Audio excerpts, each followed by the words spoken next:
Hello, everybody, and welcome back to Crime Time with Connie. I am obviously Connie, and hello. If you are new here, I sit down every week and I talk about a true crime case. If that is interesting to you, please hit the subscribe button. That way you can see my videos. I discovered while getting ready for today's video, vampire makeup is very hard. Today we are going to talk about a vampire murder case.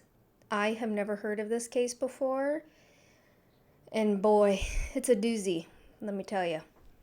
Reading a certain part made me honestly sick to my stomach. So with that, let's just dive in. We all probably know about the most famous, evil, mythological, classic monster of all time, the vampire. Probably in a few weeks, you will see a few little vampires roaming the street knocking on your door for a trick or treat. If you don't know what a vampire is, they are known to suck your blood after piercing your neck with their sharp fangs. Bad news for you, not only do you get bit by a vampire, you will soon become one. You will now hunt at night because the sun weakens your powers. Obviously, vampires are not real, but they have been the inspiration behind books, TV series, and blockbuster films.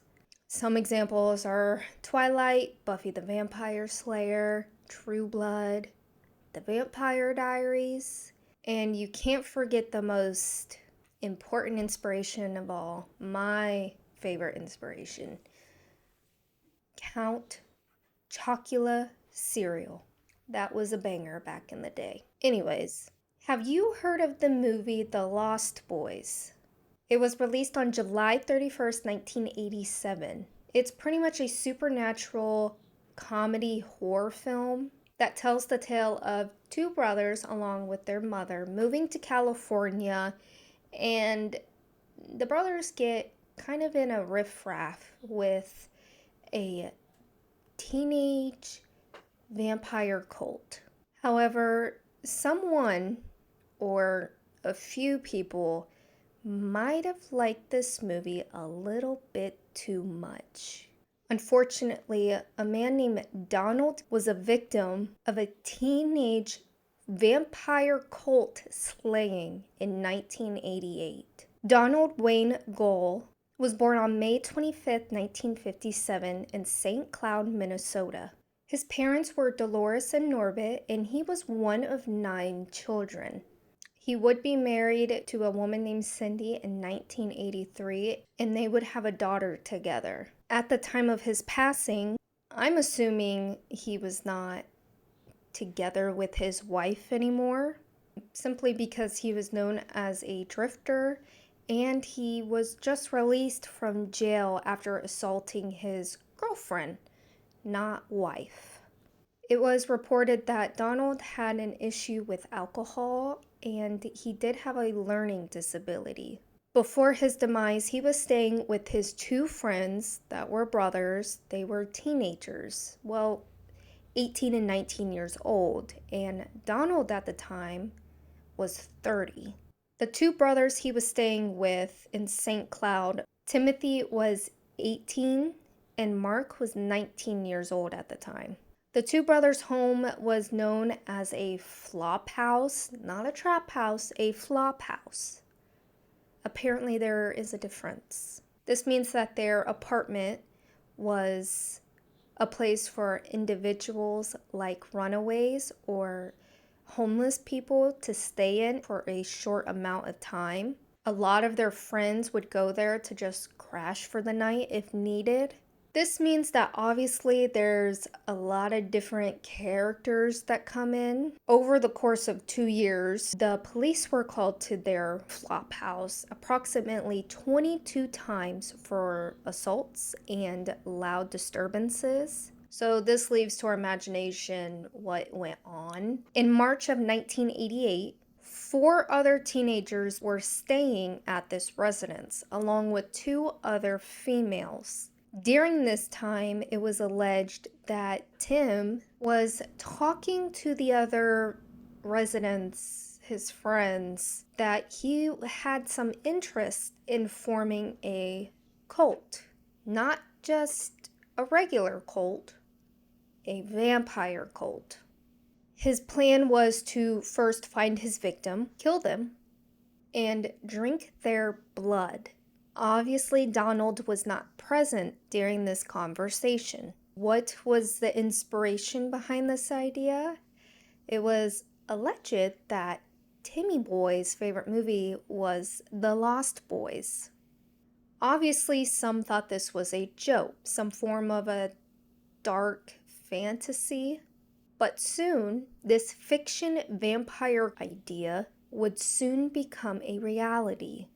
On March 21st, 1988, both brothers, Tim and Mark, Donald, and 4 other boys decided to have a late night party at the Riverside Park near the Mississippi Riverbank. This was in St. Cloud. Before the party even started, Donald was already drunk and he was high. Beer, marijuana, and lots of hot dogs were present at this party. Also present at this party was a hunting knife. A 15-year-old boy brought this knife to the party to tell Tim that he was prepared to use this on their first victim. Obviously, this was not announced to the group.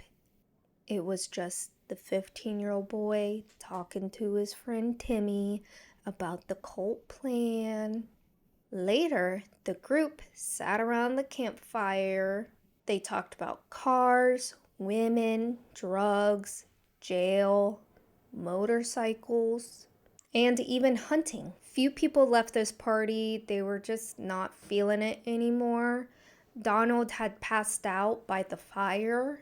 So the remaining campers were Tim, his brother Mark, another boy named Andrew, who was 17 years old at the time, a 13-year-old boy who has never been named because he was a minor at the time, and Donald, but Donald was passed out at the camp.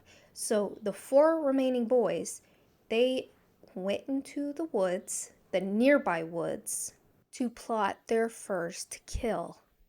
It is in my opinion that Tim was the ringleader. Mark, his brother, did not want to participate in this at all, but he did stay. The plan was to kill Donald and drink his blood. It's hard to even say that. When I was reading about this, I got a little sick to my stomach.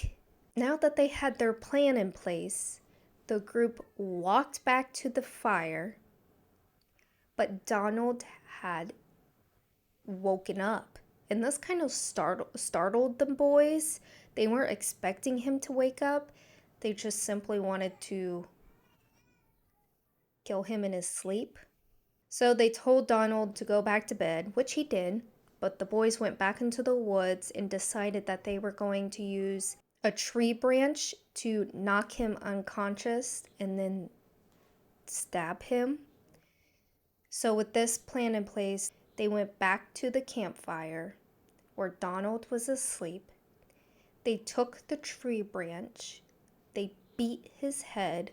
The other 2, Andrew and the 13-year-old, kick Donald. Mark, again, does not want to participate in this. After Donald loses consciousness, Tim takes the knife and slashes his throat. Because of this, obviously Donald bleeds to death. Tim Andrew and the 13-year-old lick Donald's blood off their hands. Not only does this group kill Donald, they rob him. They take the jacket off of his back, they empty his wallet, they take his wristwatch, and then they disposed of his body in the nearby, almost frozen river. After they threw his body into the river, they picked up their mess at the campsite and they headed home. But before they got home, they took the money that belonged to Donald and they bought their reward. Their reward was some cigarettes. And then off they went back home. Timmy Boy was really proud of himself. He went home and he bragged about the whole thing to the two girls that were living there. It is, in my opinion, that he was trying to impress these ladies. Mark, the other brother who didn't want to partake in the killing, told one of the residents' friends that were staying there that his brother and the two other boys just murdered Donald. And this person describes Mark as making it as like not a big deal, which is scary. Well, on March 24th, the man that Mark told this to got drunk and arrived at the police station and reported what he was told. Obviously, investigators couldn't believe what they were hearing. What do you mean, a vampire cult? I mean, this kind of thing doesn't happen. But the investigators investigated and they went out to the river, and that's when they did find Donald's body floating. Tim would be arrested at the nearby bus station. I'm assuming he was trying to get a ticket out of town. He obviously denied any involvement, but he would soon confess after the police discovered the bloodstained jacket that he took. Donald's body was not identified until the 25th because his body was just not identifiable. Andrew and Mark would also be arrested, and the 13-year-old boy was arrested in Minneapolis. The 13-year-old boy was charged in juvenile courts because he was obviously a minor at the time. He would serve prison time until he turned 18 years old due to the state law. Mark was charged with gross misdemeanor for interfering with a crime scene because obviously he helped clean up the campsite. Tim's trial was postponed due to him being found mentally unstable to stand trial. And then he would be placed into a mental health facility. Mark only served 2 years. Tim was sentenced to life in prison for first-degree murder. Andrew was also charged with first-degree murder, but he was able to get this reduced to second-degree murder. He only served 16 years and was released from prison. We all hear on the news or our parents telling us that movies can maybe inspire people a little bit too much. That this makes people go mad or even become violent. I honestly don't know why a vampire cult movie made individuals believe that killing their friend and drinking his blood was cool or even a good idea.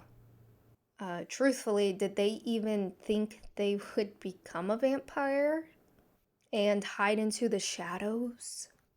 I mean, did they think they could get away with the murder? Or maybe like it and want to do more? I believe they wanted to get caught and make a name for themselves.